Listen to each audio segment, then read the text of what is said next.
Bismillahirrahmanirrahim. Assalamualaikum warahmatullahi wabarakatuh. Allahumma salli wa sallim wa barik ala Sayyidina Muhammad wa ala alihi wa ashabihi ajma'in, amma ba'du. Puji syukur kita panjatkan kehadirat Allah Subhanahu wa ta'ala atas segala nikmat, atas segala karunia-Nya yang menjadikan kita hari ini bisa melaksanakan sholat subuh dalam keadaan sehat walafiat, dalam keadaan bahagia, dan umur kita masih dipanjangkan.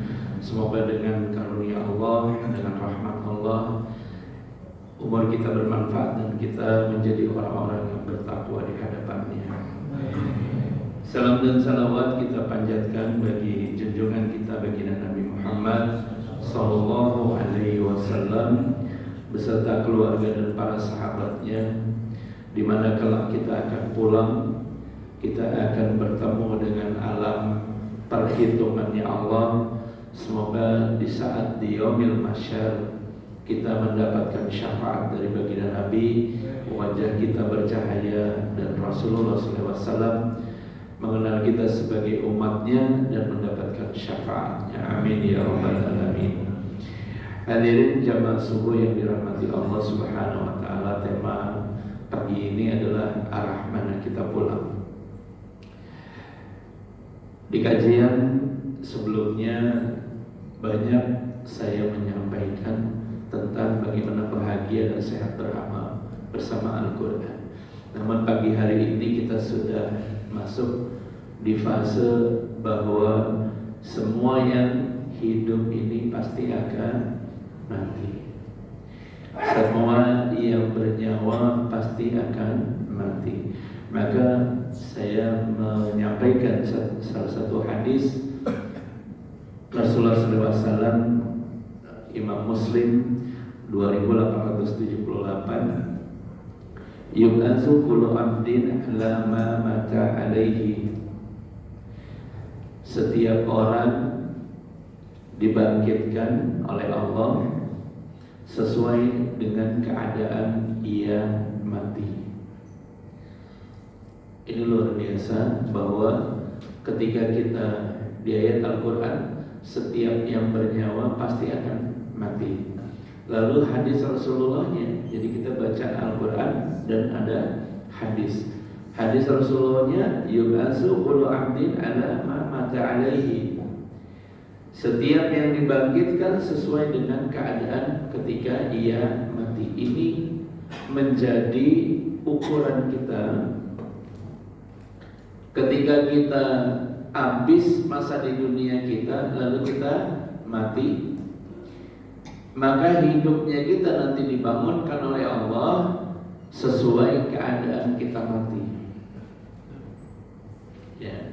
Yang hadir di sini barangkali ada yang sudah meraih gelar di dunia kemuliaan dengan predikat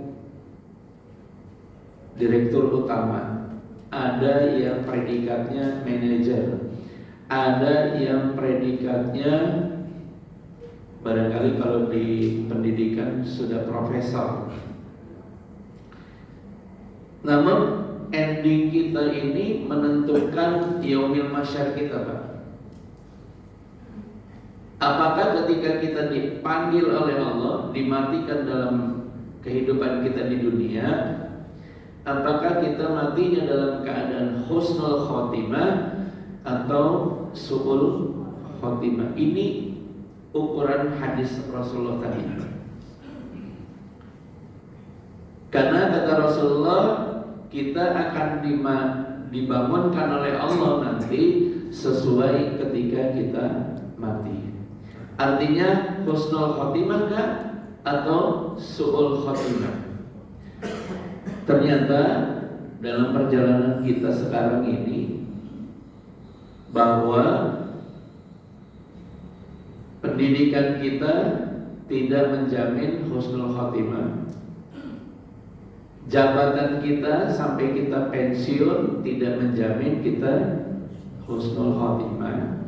Namun ada yang tidak sekolah sekalipun tidak harus terhina dalam keadaan su'ul khotimah.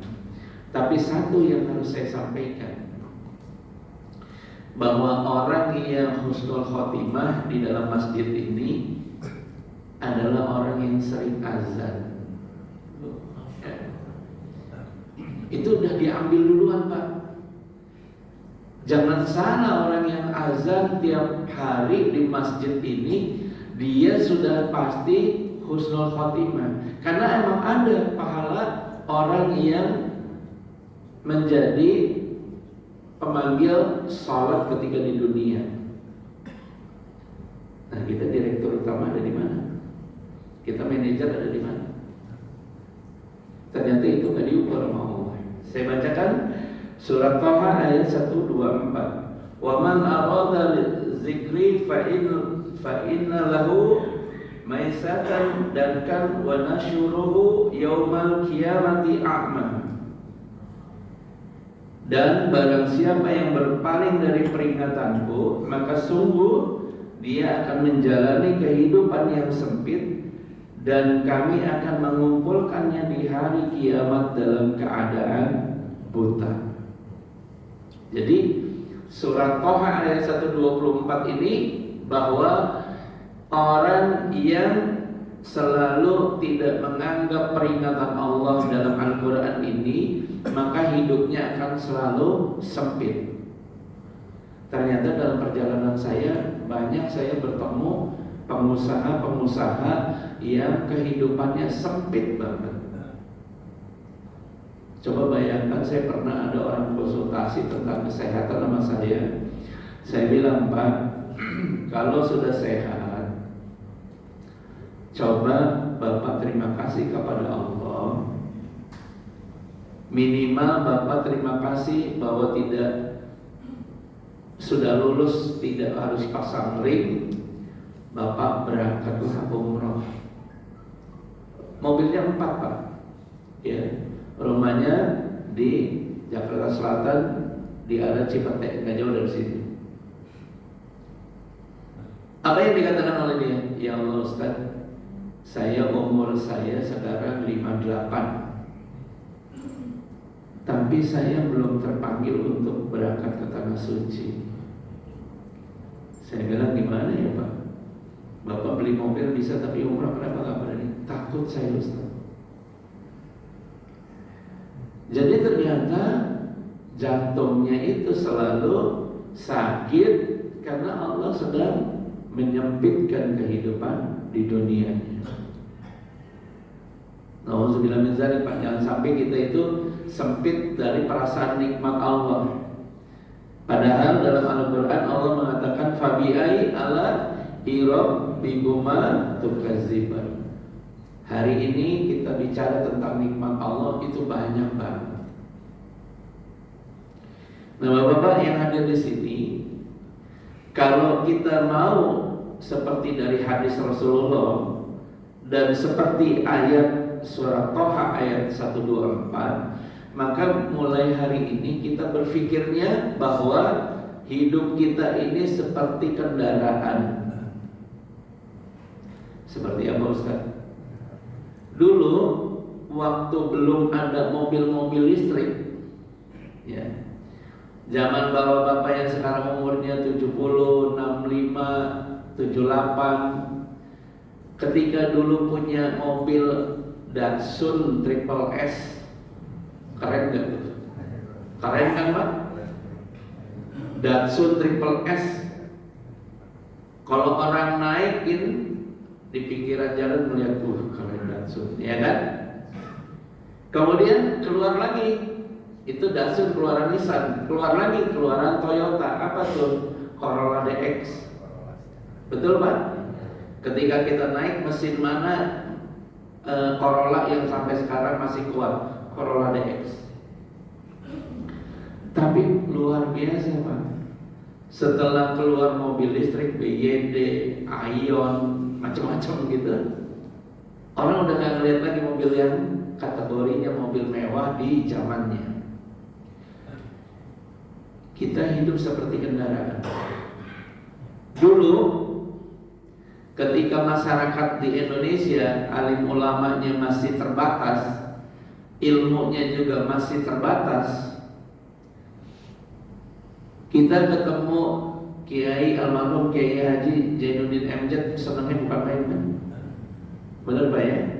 Kemudian ketemu dengan uyut saya, Buya Hamka, luar biasa kita kan? Sekarang begitu banyak alim ulama, begitu banyak alirannya, maka akhirnya kita sebagai umat Islam kadang-kadang bingung nih ajarannya bagaimana sih, kan begitu. Tapi kita gak usah pusingin bahwa sesungguhnya karena banyaknya manusia zaman sekarang, kita ini yang usianya sudah 65-60 ke atas, gak usah pusingin tentang dunia. Dilupakan orang, tidak diingat lagi jasanya, tidak diingat lagi bahwa dulu kita itu mantan pejabat. Itu nggak penting. Tapi yang harus kita ingat bahwa kita ini seperti kendaraan, bahwa kita akan dilupakan. Maka apa yang paling utama agar tidak terkena seperti surat Toha ayat 124 tadi, maka yang paling baik adalah segera kita investasikan umur kita dengan amal-amal soleh yang akan menempel di masjid ini, menempel kebaikan di tempat-tempat yang selalu ketika kita dikubur, maka kita akan selalu pahalanya diingat, selalu pahalanya mengalir. Kita kita berwasiat kepada anak kita, percaya Pak, 3 tahun pertama anak kita masih ngunjungin alam kubur kita, kuburan kita. Lebih dari 3 tahun dia udah lupa. Bahkan untuk ngotongin rumputnya ya belum sempat lagi udah. Karena dunianya udah makin kacau. Pemikiran-pemikiran orang di dunia sekarang sudah tidak seperti yang dulu. Selalu banyak bersyukur. Makanya surat Toha ini berlaku sekarang. Maka kata Allah, dan barang siapa yang berpaling dari peringatanku, maka sungguh dia akan menjalani kehidupannya yang sempit. Itu yang korupsi itu sekarang. Kalau dulu zaman Pak Harto korupsi masih 2M, 3M. Sekarang mainnya T. Pertanyaan saya, itu mau dibawa kemana duitnya? Ditimbun nama kuburannya gitu nanti. Maka kata Allah kehidupannya pasti akan sempit. Apa sempitnya? Kurang terus Pak. Kurang terus. Maka dia korupsi terus. Setiap ada proyek korupsi, setiap ada pengajuan pasti korupsi. Maka kata Allah, maka kami akan kumpulkan pada hari kiamat dalam keadaan buta. Kita nggak buta aja di yaumil mahsyar aja udah tersiksa, apalagi buta. Hadirin yang dirahmati Allah Subhanahu wa taala, maka dalam peristiwa ketika kita dibangkitkan oleh Allah di yaumil mahsyar, belum di yaumil mizan ya. Masih di yaumil mahsyar, kita belum digiring ke mizan. Rasulullah mengatakan pada hari kiamat matahari akan didekatkan ke manusia hingga sebatas 1 mil. Kemudian bercucuran keringat mereka sesuai dengan amal mereka. Ada yang berkeringatnya hingga mata kaki, masih di bawah. Kemudian ada yang berkeringat hingga dengkulnya, masih aman ya Pak ya, dengkul. Kemudian ada yang berkeringat hingga pinggangnya, masih aman. Meskipun amannya itu bisa dikatakan pasti tidak aman karena sudah di alam akhirat. Seaman-amannya alam akhirat masih aman di dunia Pak. Banjir sepinggang masih aman. Kenapa? Poskop masih banyak. Datang ke sini ada yang masakin mie goreng, mie kuah. Kesana lagi masih ada yang ngasih baju. Di yaumil mahsyar nggak ada lagi Pak. Ada yang keringatnya sampai sepinggang, Dan terakhir kata Rasulullah, ada yang keringatnya mengubur dia, artinya tenggelam dia dalam keringatnya. Permasalahannya baik sebetis, baik sedengkul, semata kaki atau sepinggang, bukan berarti aman. Karena kita menanti alam lanjutannya di yaumil mahsyar itu berapa? 50.000 tahun. Coba bayangin, Mbak. Ada yang di sini mengatakan, Ustaz, semalam ada yang telepon saya, Ustaz, saya ini mau apa lagi ya? Kerjaan saya sudah selesai, punya harta sudah cukup, mobil ada 3, tiap hari udah baca Quran. Rasa-rasanya saya nggak ada lagi planning. Saya bilang planning akhirat nggak ada, Bu. Ya udah cukup. Belum. Kenapa? Sahabat Nabi yang tiap hari menghatamkan Quran, ketika datang malaikat mencabut nyawa, berteriaknya luar biasa. Tiap hari Pak hatam Quran, sahabat Nabi berteriaknya luar biasa. Bagaimana kita yang hatamnya cuma bulan Ramadan? Ini ukuran kita, Pak. Jadi jangan pernah mengatakan bahwa ibadah kita udah cukup, Ustaz. Oh, ya. Karena di yaumil mahsyar, apa yang kita lakukan ini, iya kalau Allah ridho. Kalau Allah tidak ridho, belum tentu kita masuk dalam surganya Allah. Dan kemudian di yaumil mahsyar 50.000 tahun dengan matahari yang ada di kepala kita, maka bercucuranlah keringat orang sampai ada yang keringatnya menutupi seluruh badannya, dia tenggelam dalam keringatnya. Lalu Aisyah istri Rasulullah bertanya, wahai Rasulullah, ketika di yaumil mahsyar, bagaimana bentuk kita semua ini?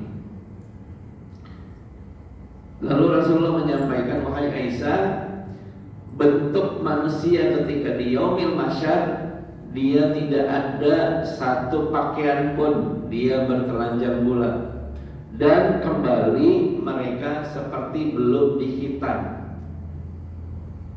Kita balik lagi Pak seperti awal. Ya. Lalu Aisyah bertanya lagi, kalau begitu mereka akan saling melihat-lihatan dan punya rasa malu dong? Ya Rasulullah. Rasulullah jawab lagi, kalau bahasa kita nih, boro-boro punya malu. Di depan mata kita ini udah ketahuan kita surganya mana, nerakanya apa neraka jahanam atau neraka sakor, atau neraka yang lain. Jadi kita udah gak bakal bisa. Kita kenal, oh itu suami kita, oh itu istri kita, oh itu anak kita, tapi gak bisa Pak bertegur sapa. Karena tiap masing-masing dari kita sudah mencari perlindungan dari apa yang kita pernah perbuat di dunia. Maka ini ukurannya. Saya gak berani ukur bagaimana koruptor-koruptor itu ya dengan hartanya menggampangkan dunia. Ya. Ada sahabat Nabi namanya saya lupa ya. Ketika berjihad dengan Rasulullah, dia membela Rasulullah. Di mana Rasulullah mau dipanah, dia menghalangi dan dengan pedangnya. Lalu begitu dalam perjalanan pulang dari pertempuran, sahabat Nabi itu kena panah, mati dia. Lalu sahabat mengatakan, wahai Rasulullah, fulan mati dalam keadaan syahid. Semua berteriak ya, bahwa dia adalah sahabat yang mati dalam syahid. Sampai di camp, sampai di tempat tiba tempat di tempat mereka berkumpul. Lalu Rasulullah mengatakan bahwa si fulan adalah ahli neraka. Sementara sahabat mengatakan, bagaimana masuk neraka ya Rasulullah? Sedangkan selama perjalanan ketika ada panah, dia menghalau panahnya semua. Membela engkau ya Rasulullah, sampai dia akhirnya terkena salah satu anak panah. Rasulullah menjawab, wahai umatku, wahai para sahabatku, kenapa dia dijamin oleh Allah menjadi ahli neraka? Karena saat dia pulang,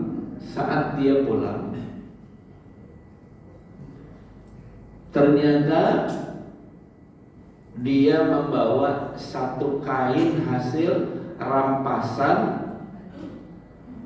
lawan yang terbunuh. Jadi misalnya ada musuhnya, diambil itu kainnya, ditaruh di kudanya. Jadi dia ketika menghalau Rasulullah, ada kain dari hasil rampasan yang dia bawa pulang. Maka Rasulullah mengatakan dia ahli surga, ahli neraka, karena saat dia pulang perjalanan melawan musuh dan menghalau itu, dia menggunakan kain itu sebagai sarungnya, maka dia jadi ahli neraka. Coba bayangin Pak, cuma gara-gara sarung Pak masuk neraka. Coba bagaimana amplop-amplop yang kemarin pada ribut dengan aset perampasan itu, yang kemarin rame, nggak usah diadilin lah, nggak usah dibikin RUU, biarin aja nanti masuk neraka semua. Benar gak sih Pak? Karena di peristiwa Rasulullah ada. Di peristiwa Rasulullah, seorang sahabat yang matinya dalam syahid, dia berada di depan menghalau anak panah yang mengejar Rasulullah untuk dipanah. Dia dengan pedangnya dihalang.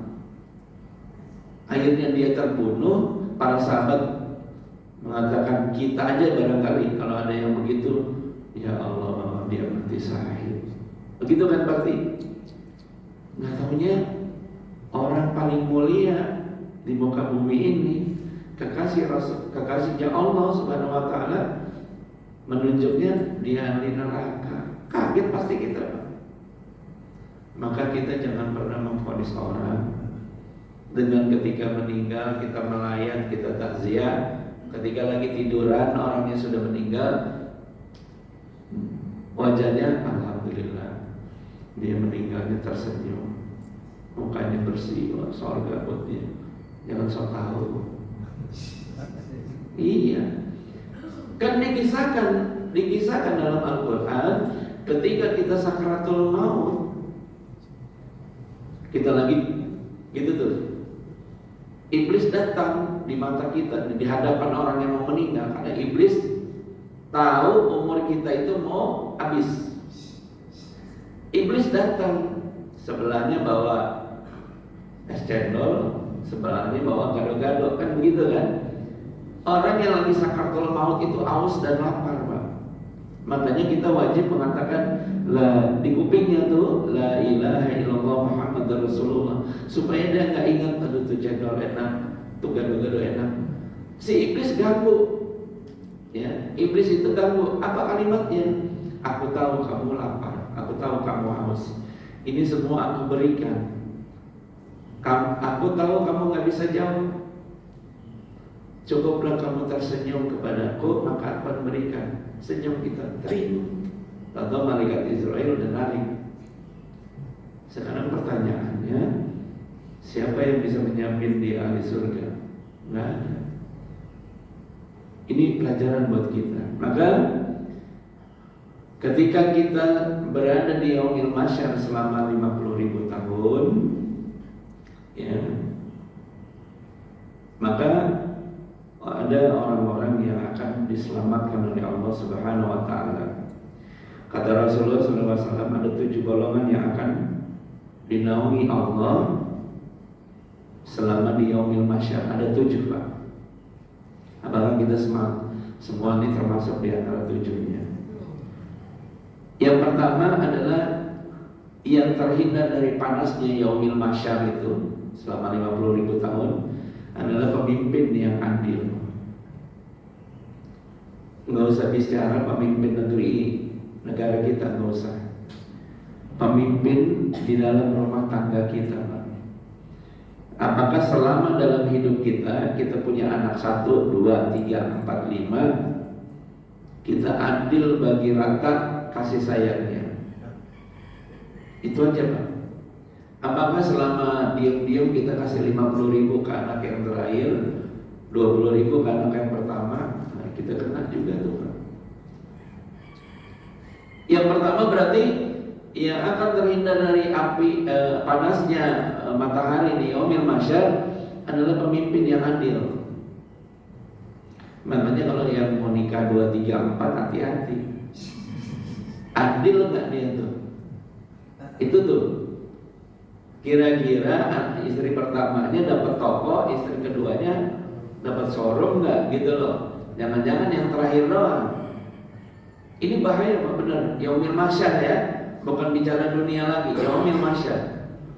Kita kenalan, tapi kita nggak bisa ngomong.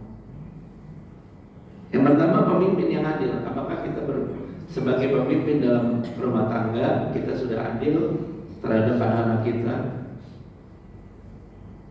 Itu yang pertama. Yang kedua, kata Allah, 2 orang yang saling mencintai, yang mereka masuk dalam ikatan perkawinan, lalu mereka berkumpul dan berpisah karena Allah. Pasangan suami istri nih, ya, buat ibu-ibu, ketika dikumpulkan sama Allah nanti di yaumil mahsyar, tiba-tiba ada payung yang menahan keduanya dari panas itu, jadi nggak keringetan. Ternyata ketika di dunia si istri ridho sama suaminya, si suami juga ridho terhadap istrinya. Makanya, Pak, saya suka mengatakan kalau di kajian majelis taklim, saya bilang ibu-ibu kalau udah habis isya ikutin cara Rasulullah. Apa Ustaz? Matiin HP, tidur, mandangin suami, supaya tumbuh kasih sayang yang luar biasa. Kenapa? Karena kasih sayang itu suka di kalangan istri suka tergerus oleh 2 hal sekarang itu. Pertama, gara-gara keranjang kuning, ya, check out belum bayar, check out belum, suami saya pelit banget ini. Padahal suaminya emang gak ada duit. Kedua, jangan sering nonton drama-drama Korea. Nanti begitu dia nengok, ya Allah, kenapa ketemunya yang gini, nggak ketemu seperti yang saya tonton, baik, banyak duit, putih. Itu tuh buat. Karena itu setan yang akan nantinya kita kena surat Toha ayat 124. Kalau dia tidak mengindahkan perintah Allah, dia disempitin sama Allah.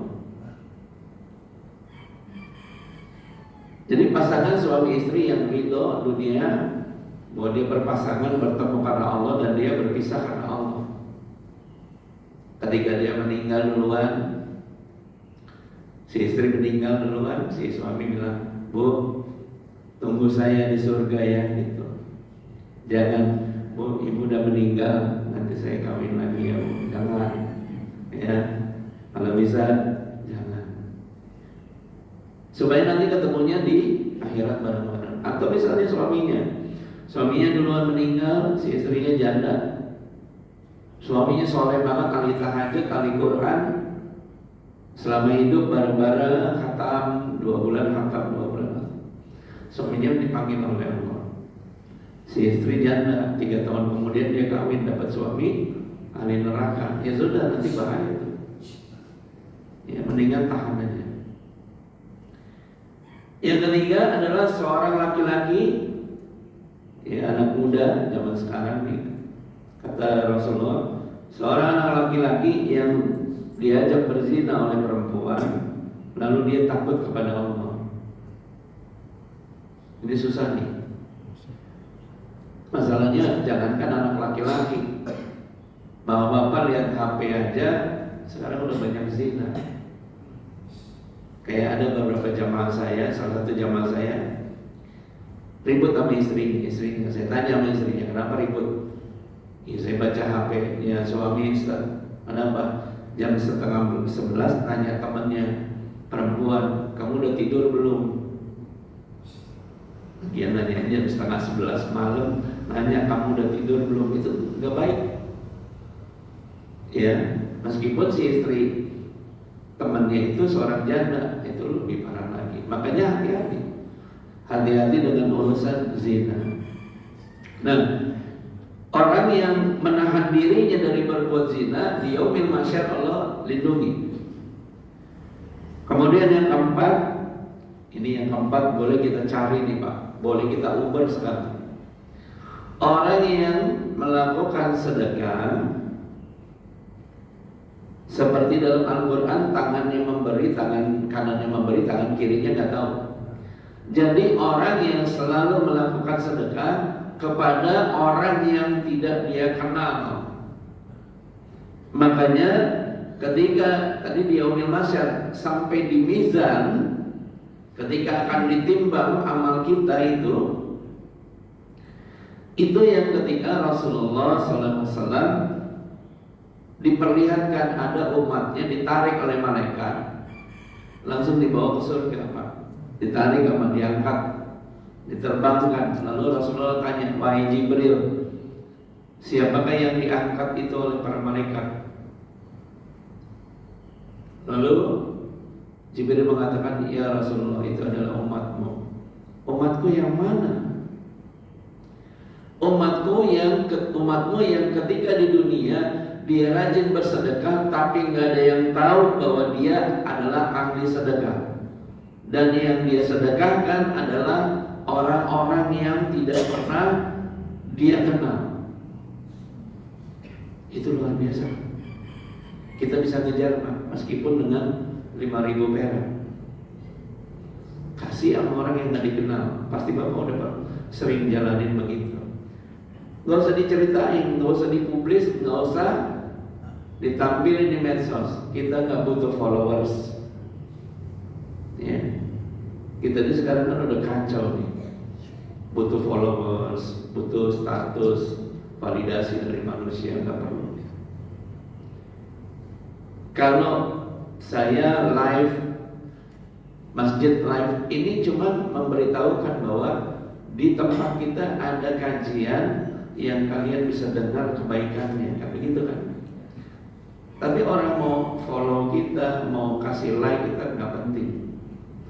Nah, ini orang-orang yang seperti ini, orang-orang yang menyembunyikan sedekahnya, itu dalam Quran namanya surat Al-A'raf. Dalam Al-Quran, dalam surat Al-A'raf itu diceritakan orang-orang yang ditaruh di tempat tertinggi, ya, sehingga dia tidak lagi melihat jembatan Shiratal Mustaqim. Artinya mereka lebih dulu masuk surganya tanpa hisab. Makanya saya ngajak bapak-bapak, tempelinlah. Kalau Quran udah banyak di situ, beliin raknya aja. Apalagi yang mempercantik masjid, luar biasa deh. Orang wudhu, kata Rasulullah kan, sebaik-baik orang bersedekah di masjid adalah listrik, penerangan, dan air. Kadang dengan listrik kita bisa pakai mic, bisa pakai AC, bisa pakai kipas angin. Air, orang bisa wudhu, orang bisa mandi, segala macam. Dan bahayanya Allah itu menghitungnya tiap jengkal demi jengkal pahalanya.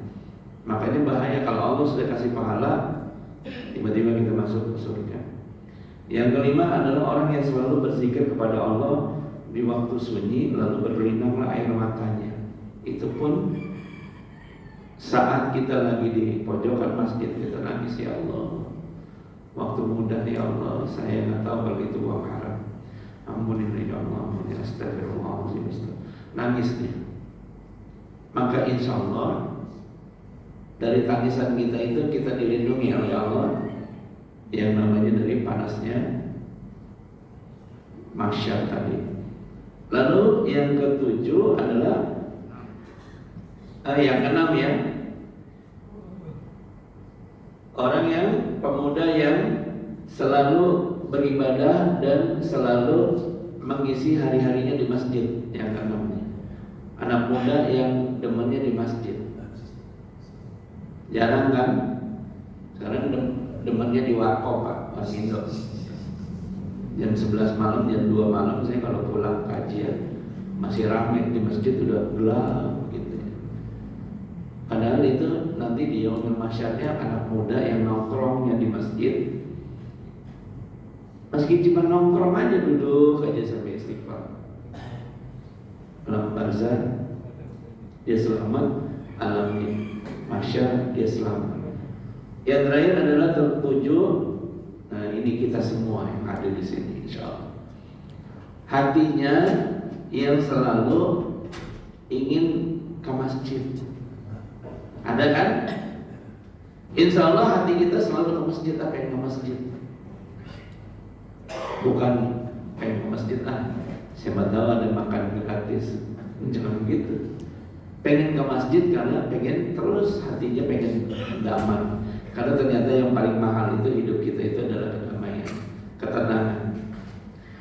Maka dari sinilah bahwa ketika Rasulullah menyampaikan sabdanya, fayu'tauna nuruhum ala qadri a'malihim, mereka akan diberi cahaya di yaumil mahsyar nih, menjelang mizan.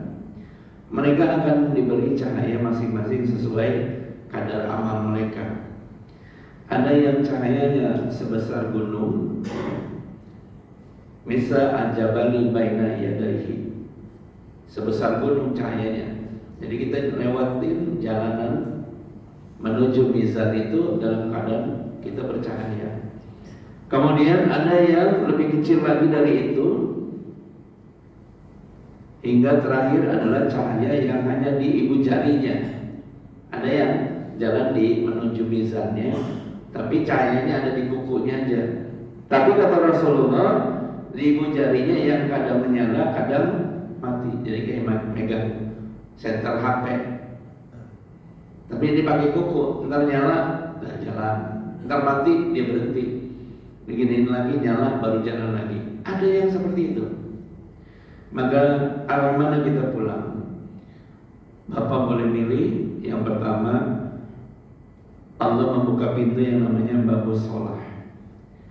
Orang yang terus memperbaiki sholatnya, ada pintu surga namanya babu sholah. Saya udah sholat Ustaz, udah tepat waktu? Belum kan? Belum tepat waktunya. Kalau bisa ikutin yang Allah suka catat, disuruh malaikat mencatat 10 menit waktu sebelumnya waktu sholat kita udah standby di masjid. Itu luar biasa. Di babu sholat isinya adalah orang yang ketika pintu surga namanya pertama babu sholat, orang yang di dunianya itu nggak pernah putus dalam ibadah sholat. Ya. Kemudian yang kedua, pintu arwayan. Ya. Orang yang rajin puasa. Puasa Ramadan pasti, Senin Kamis belum tentu. Yang paling hebat nih, puasa Daud. Kemarin saya nyampaikan, terus ada jamaah, Ustaz, saya rajin puasa, tapi masuk ke surganya? Puasa apa?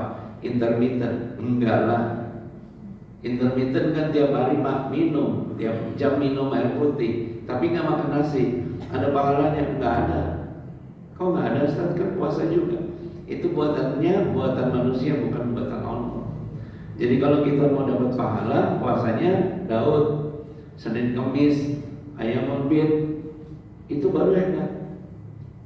Maka pintu surganya adalah pintu dari kita yang rajin berpuasa. 2 sudah. Yang ketiga, babus sodako. Orang yang tadi saya bilang, orang yang rajin sedekah, pintu surganya lebih cepat dari yang lain. Karena di akhir zaman orang suruh sedekah itu malas banget, kadang hitung-hitungan. Saya selalu mengatakan, anak-anak sekarang nonton konser musik 500.000 Acaranya jam 1 siang, subuh udah nungguin gedung di depan. Kadang yang mau agak bagusan lagi bayar 1.300.000. Dibayar tuh anak muda sekarang. Giliran ada kotak amal lewat, pura-pura begini nih. Nah gitu. Walaupun 10.000 kayaknya berat banget. Nah yang ketiga tadi adalah pintu bagus sedekah, orang yang senang bersedekah, berzakat, wakaf, itu pintunya pintu bagus sedekah. Ini yang ketiga. Kemudian yang keempat disebutnya babul jihad, orang yang berjihad di jalan Allah. Saya yakin yang berjihad di jalan Allah, pintu surganya isinya banyak kan orang-orang dari Palestina. Ya, kalau jihadnya kalau mati dia meganginnya Quran. Ya, megangin Quran. Kemudian yang 5, barangkali bapak-bapak yang di sini bisa masuk lewat babul haji. Itu Pak. Orang yang sudah berhaji itu ada di Quran. Ketika hajinya mabrur, tidak ada lain adalah surga. Makanya kalau udah haji, kejar terus mabrurnya, meskipun hajinya udah 5 tahun yang lalu, 10 tahun yang lalu, karena predikat hajinya udah selesai. Ya, rukun Islamnya udah sempurna. Kejar lewat pintu haji. Ya. Kemudian yang keenam disebutnya pintu ar-ridho, orang yang ketika di dunia apapun yang terjadi dalam kehidupannya, dia ridho bahwa itu adalah bagian dari skenario Allah. Udahlah ridho saja. Ditipu ya ridho, difitnah dia ridho. Karena memang dalam Al-Quran Allah mencintai hamba, seorang hamba yang dia menahan amarahnya meskipun dia benar. Ya. Ada di calon pemimpin kita itu, dianiaya, difitnah, dizolimin, diintimidasi, ditekan, tetap aja tersenyum. Ada, insya Allah ada. Imam Mahdi juga gitu. Ketika hadir dicemoohkan, ternyata memang benar. Nah jadi orang yang selalu ridho itu, maka kita bisa masuk surga lewat arah pintu itu. Kemudian ada yang ketujuh, itu pintu, rata-rata pintu orang-orang yang punya ketakwaan dan ketakwaan. Orang-orang yang tawakal dalam setiap perjalanannya, orang yang setiap kehidupannya sudah dia pasrahkan kepada Allah. Orang-orang takwa itu dia masuk dalam surganya tanpa hisab juga itu. Dia takwa aja, nggak punya uang, pasti Allah kasih uang. Karena surat Hud ayat 6 kata Allah, aku akan memberi rezeki setiap manusia hingga ia mati. Makanya inilah yang jadi ukuran saya, hati-hatilah dalam berdoa. Ya. Kebanyakan orang berdoa, ya Allah, limpahkan rezekimu yang banyak, berikan kami uang yang banyak ya Allah gitu. Saya selalu bilang di pengajian, hati-hati sama doa itu. Kenapa? Kita punya tabungan selama di dunia. Setiap orang punya tabungan masing-masing. Ada yang 1 triliun, ada yang 5 triliun, bahkan ada yang lebih. Tapi kalau tiap hari didebet, lama-lama habis gak? Habis. Orang yang doanya Allah beri saya rezeki, dikasih sama Allah. Ya Allah saya beri lagi, dikasih lagi sama Allah. Begitu, ya Allah saya mau beli rumah, ya Allah dikasih ya Allah, supaya rumah saya besar, dikasih sama Allah 2 miliar, 3 miliar. Begitu rumahnya jadi, besokannya meninggal. Kenapa? Tabungannya habis, Pak. Dimintain terus kan. Jadi orang yang hebat itu orang yang selalu menjaga rezekinya itu agar selalu di jalan Allah. Bapak nabung di bank, nabung aja nggak pernah diambilin. Bapak nabungnya meskipun Bapak tiap hari nabungnya cuma 10.000 sampai 50.000, tapi 10 tahun nggak pernah diambilin. Sama orang yang nabung tiap bulan 1 juta 2 juta, tetapi selama 10 tahun dimasukin diambil, dimasukin diambil. Banyak mana Pak? Banyak yang 10.000 tapi nggak pernah diambil. Tuh ya. Maka kita pun usahakan ketika kita tahu bahwa Allah selalu memberi kita rezeki, maka selalu ada kalimat yang keluar setiap habis sholat, ya Allah, alhamdulillah ya Allah masih diberi umur, alhamdulillah ya Allah anak-anak sekolah, alhamdulillah anak saya ya Allah kemarin mau kuliah, nggak taunya ada yang beasiswa, itu rezeki itu. Alhamdulillah ya Allah Kau hadirkan teman-teman di lingkungan masjid yang ketika saya lapar ada yang traktirin, itu juga rezeki, ya. Tapi kalau diminta, dipaksa diminta, maka hadirlah ayat Allah yang kata Allah begini, ketika kamu memaksa meminta, maka aku berikan berikut dengan masalahnya. Ada kan? Punya jabatan, ya Allah saya pengen jadi direktur utama, ya Allah. Ya Allah saya pengen jadi direktur. Lama-lama maksa dikasih sama Allah. Masalahnya dikasih gak? Dikasih. 2 tahun dia jabat jadi direktur utama, dia salah tanda tangan. Begitu pas ada pemeriksaan, ternyata yang dia tanda tanganin adalah pengeluaran untuk korupsi. Dia nggak baca lagi. Akhirnya banyak orang-orang ketika dia usianya udah 60 tahun bukan nginepnya di masjid, ditangkap KPK. Banyak banget kan? Itu adalah orang-orang yang nggak pernah bersyukur dengan umurnya, sehingga harusnya dia usianya 60 tahun, kemudian dia harusnya mengejar bonus umur dari Allah dengan pintu-pintu surga yang dibuka oleh Allah. Dia masuk ke dalam surat At-Taha ayat 124 tadi, masuk dalam kesempitan sehingga dia menjadi buta. Dia buta itu bahwa duitnya itu tidak duit halal, makanya itulah masalahnya. Kemudian yang ke-8 adalah orang yang sering berzikir, orang yang sering hadir di majelis ilmu. Ada pintunya Pak. Jadi minimal Bapak setiap ada majelis ilmu datang sambil zikir, subhanallah, alhamdulillah, alhamdulillah. Maka kata Allah di sini ada pintu surga, yaitu pintu zikir.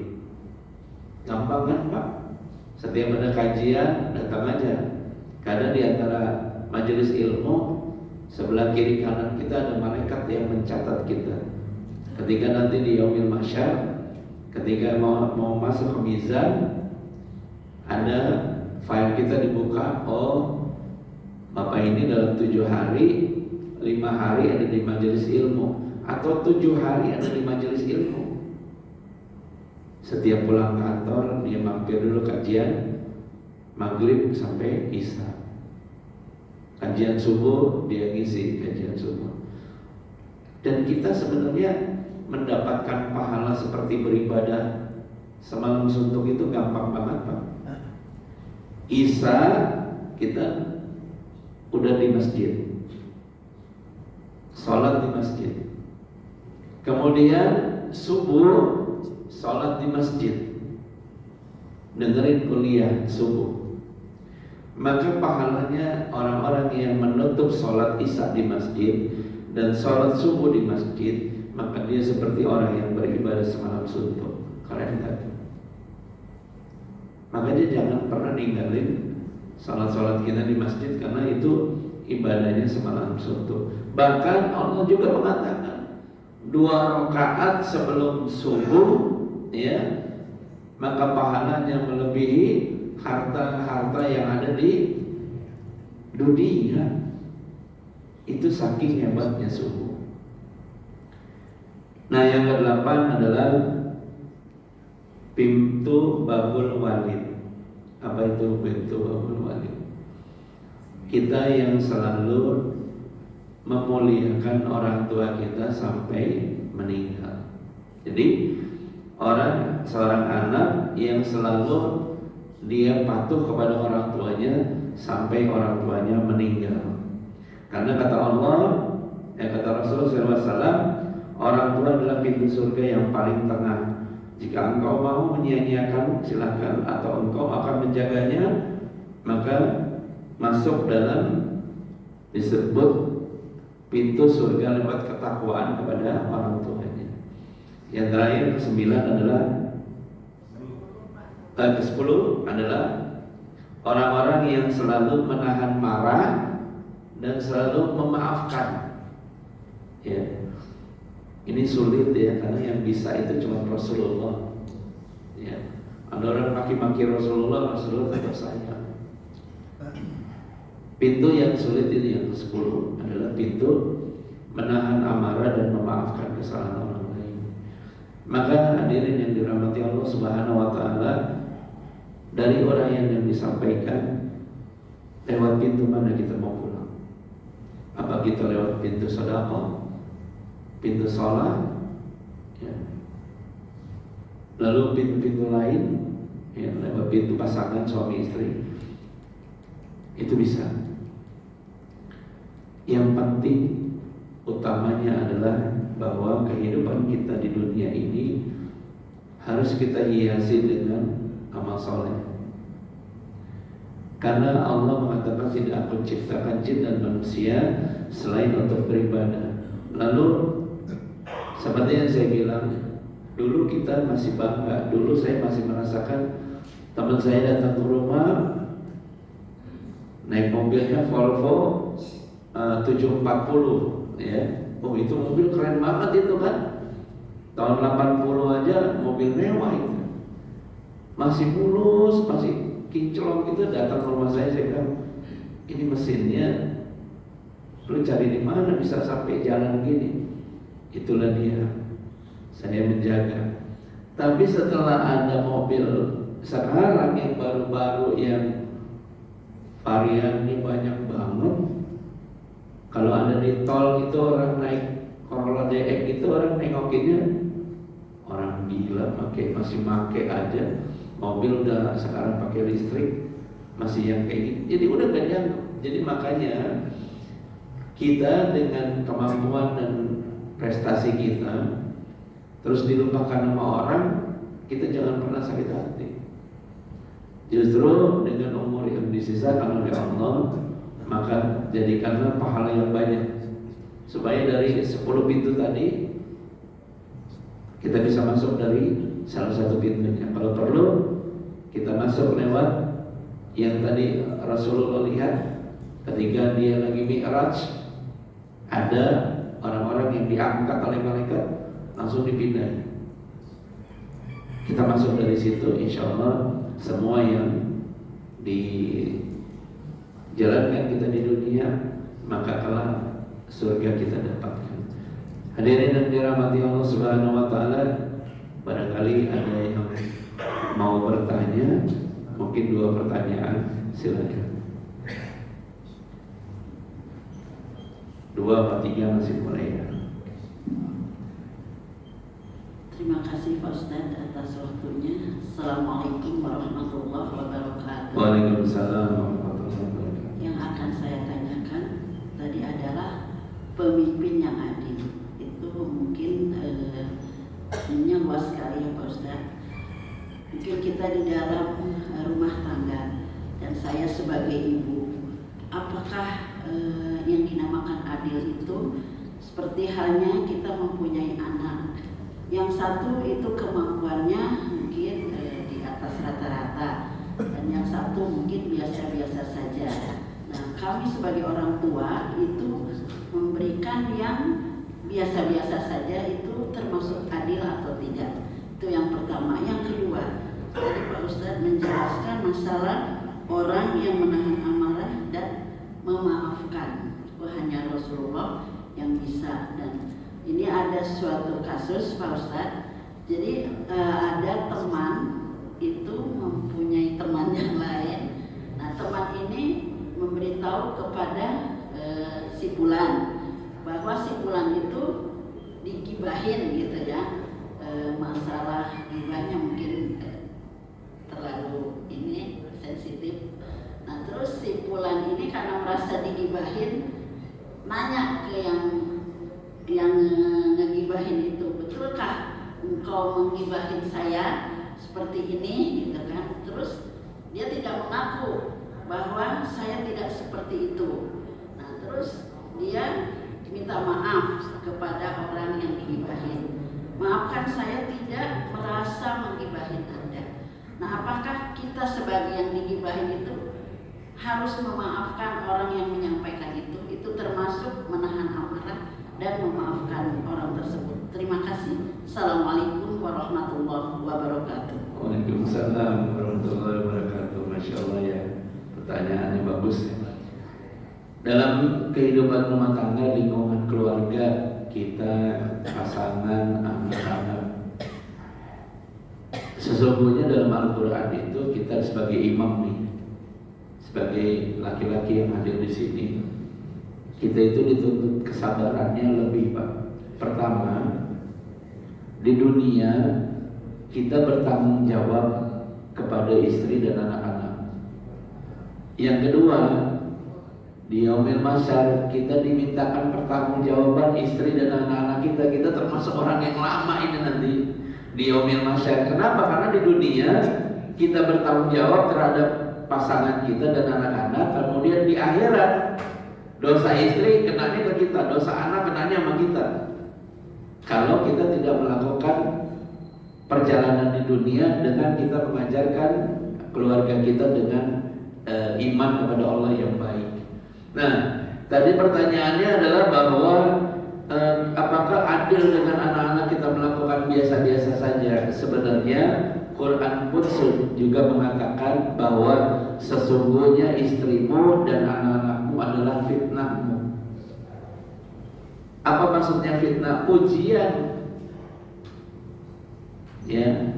Maka dalam menyikapi anak-anak sebagai saat ini adalah orang-orang yang hadir di kehidupan rumah tangga, menyikapinya bagaimana? Nggak usah terlalu disanjung-sanjung, nggak usah terlalu dibangga-banggakan, karena dalam Al-Quran Allah itu tidak menyukai orang tua yang selalu membangga-banggakan anak-anaknya. Kalau dia juara satu, ya sudah biarin aja. Kalau dia memang nggak juara, sudah biarin aja. Yang kita risaukan adalah kalau dia nggak sholat. Yang kita risaukan kalau dia nggak mau ke masjid. Yang kita risaukan kalau dia nggak bangun subuh. Ya, saya juga punya anak-anak dan ada anak yang masih kecil, usia SMA kelas 1. Itu saya selalu nanya, gimana kamu sholatnya di pesantren? Gimana Qurannya? Jadi kalau biasa-biasa itu dia jago matematika, ya udah biarin. Yang penting semua sebagai orang tua cuma tanyain, jangan kau tinggalkan iman. Karena iman itu yang menjadi pembeda antara yang halal dan haram. Kemudian kepada anak laki-laki kita sebagai bapak ngomong, nah, kamu laki-laki seperti bapak, kelak kamu akan berumah tangga. Jangan kau bawa harta haram ke rumahmu karena akan membakar keluargamu. Itu benar, Pak. Jangan kau bawa amplop yang isinya haram kau berikan ke anak-anakmu, maka anak-anakmu akan menjadi liar. Itu. Jadi kalau kita hidup kita biasa-biasa aja, memperlakukan biasa-biasa aja, itu bagus gak? Bagus banget. Saya punya anak 5, nggak pernah saya sekolahin bimbel-bimbelan, tapi masuk kuliahnya negeri karena Allah semua. Dan anak saya yang perempuan tahun kemarin di IPB cum laude, saya nggak tahu dia belajarnya gimana, IPK-nya cum laude. Begitu saya hadir disebutin anak saya nomor 2 cum laude. Saya cuma bersyukur gak atau bangga gak anak saya? Enggak, diselamatin enggak. Cuman saya mengatakan selamat. Kamu diberi ilmu oleh Allah, maka ilmu itu harus kamu gunakan kelak untuk mendekatkan diri sama Allah. Enggak perlu kita banggain, Pak, karena begitu banyak curhatan emak-emak ke saya. Ketika anaknya lulus, kuliah bagus, kerja bagus, begitu anaknya nikah, emaknya yang pusing. Kenapa? Ya Allah Ustaz, anak saya udah sekolah pilot, awal kerja gajinya sama saya, begitu dia punya istri, ya Allah pelit banget Ustaz, nggak pernah dikasih. Tuh istri mana megangin anak saya, kan itu anak saya Ustaz. Ribut. Kan begitu tuh mak-mak kan gitu ya. Kita sebagai laki-laki santai aja, anaknya udah kawin ya udah, anaknya yang ngasih duit ya udah biarin. Tapi kalau mama beda. Kan saya yang ngandung, kenapa istrinya yang nikmatin mobilnya? Emang biarin aja. Kalau ngandung juga setiap keluar darah yang keluar dari perut seorang ibu, maka disitulah Allah katakan berguguranlah dosa mereka, seorang ibu yang mengeluarkan bayinya ketika melahirkan. Itu ya. Jadi biasa saja sebenarnya. Nah, yang kedua tentang menahan amarah ataupun menahan hal-hal yang digibahin. Sekarang zamannya sudah zaman fitnah. Kita memperbaiki nama kita juga nggak penting banget. Istri saya ada di sini. Tetangga saya bilang, itu saya lihat Ustaz, dia kesana kemari, pagi udah jalan, malam baru pulang. Terus ada yang bilang, saya dengar Ustaz, istrinya 5 ya. Depan istri saya ngomong gitu. Kata istri saya, iya kali. Gitu lagi sama istri saya. Emang kenapa? Saya tanya sama istri saya, kok kamu iyain orang ngomong 5 kamu iyain? Iyalah. Istrinya ada di subuh, istrinya ada di zuhur, istrinya ada di asar, ada di maghrib, ada di isya. 5 kan?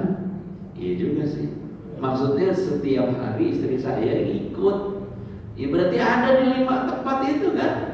Ya udahlah, biarin. Nah, kita ketika difitnah, percayalah terhadap hukum Allah.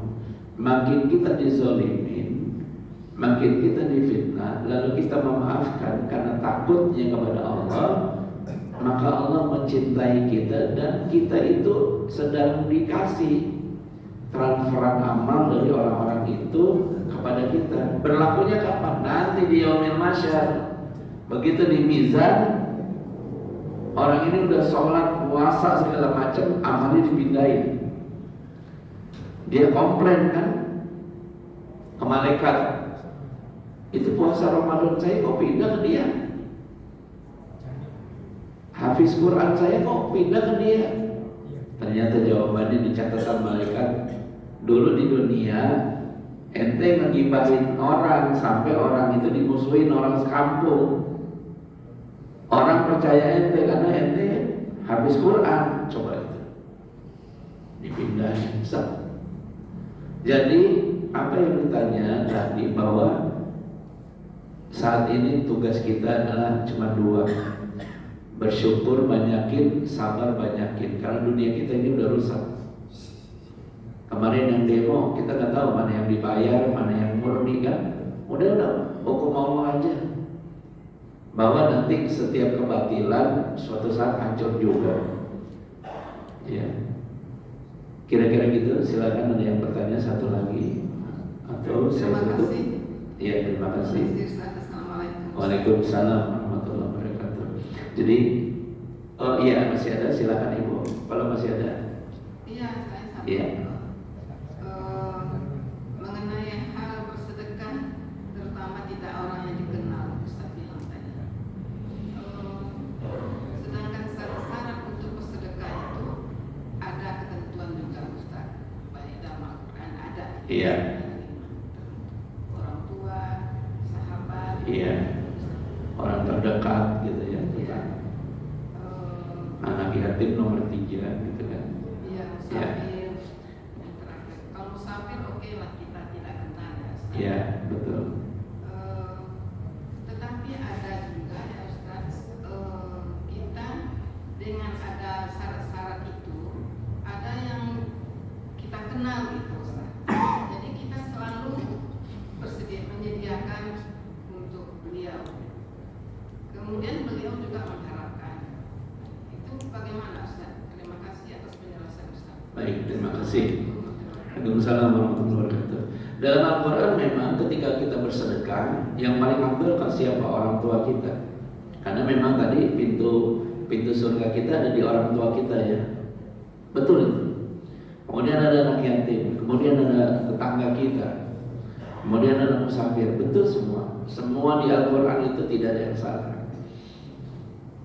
Cuman yang jadi masalahnya, kalau kebiasaan nama orang yang dikenal, maka dia langsung menuhankan kita terus. Itu maksudnya. Ketika kita sedekah ke tetangga kita sebulan, 2 bulan, 3 bulan, 4 bulan, bulan kelima kita nggak sedekah lagi, dia ngomongin kita. Itu yang bahayanya, ngomongin, oh sekarang dia udah nggak sedekah lagi, mungkin dia udah miskin kali. Itu zaman sekarang tuh, ya. Kalau ke orang tua kita, saudara kita oke, tapi saudara kita pun ala kadarnya. Kenapa? Baru nih 2 hari kemarin seorang ibu sering sedekah ke adik-adiknya. Suaminya meninggal, ketika suaminya meninggal dia nggak sedekah lagi, diomongin. Itu Bu Ana udah nggak pernah sedekah ke kita, suaminya udah meninggal, mungkin dia udah nggak punya tabungan. Nah itu kemarin setahun 2 tahun anaknya dibayarin sekolah segala macam. Nah artinya sekarang kira-kira kalau kita sama yang dikenal, kita disedekahin, begitu kedengaran yang nggak enak, ikhlas kita mulai keganggu nggak Pak? Keganggu. Kalau ikhlas kita keganggu, biasanya akhirnya kita tidak pernah ikhlas. Karena kita dengerin, oh dia kemarin ngomongin, udah nggak usah, kasih aja 10.000 kemarin. Nah ketika kita mau kasih 100.000, hati kita udah tergoda oleh setan bahwa saya kasih 100.000 biar dia tahu bahwa saya banyak duit. Mulai keganggu kita. Makanya pilihan dalam Al-Quran itu, ya, anak yatim pun boleh, anak yatim gak dikenal pun boleh, supaya anak yatim pun dengan lembaganya tidak terlalu berharap kepada kita secara utuh. Makanya urutannya benar, tetapi pilih yang gak dikenal pun itulah yang paling hebat. Karena satu, kita gak berharap terima kasih sama dia, dan kedua, dia pun gak tahu kita ini siapa. Maka dia selalu berdoa, ya Allah terima kasih Engkau hadirkan malaikat yang menolong sehingga saya bisa makan. Ya Allah terima kasih atas sedekahnya orang itu, Engkau hadirkan orang baik. Itu yang paling utama. Nah kalau orang tua, harta kita sebanyak apapun kita kasih ke orang tua, tidak akan bisa membalas kebaikannya. Jadi makanya ada dalam Quran tadi yang kita pelajari, arah mana kita pulang, pintu dari orang tua kita itu sangat banyak. Sehingga kalau kita menjadi orang anak yang taat, anak yang patuh, ada pintu surganya. Gitu. Tapi kalau yang Ibu tadi sampaikan, silakan mau dengan anak yatim, tetangga segala macam, cuman diatur saja supaya jangan keseringan yang terdekat. Yang jauh-jauh supaya kita juga menjaga untuk tidak dihormatin, karena si setan pasti akan mengganggu kita. dengan kalimat kita adalah ahli sedekah, maka nanti di hadapan Allah kita tidak diterima. Maka ibadah itu akan mendapatkan ridho dari Allah kalau punya dua hal tadi.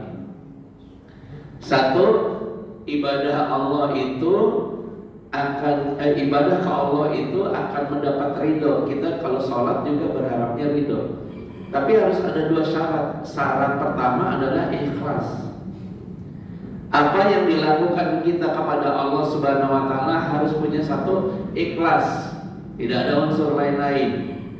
Yang kedua, ibadah kita ada tuntunan dari baginda Nabi Muhammad SAW.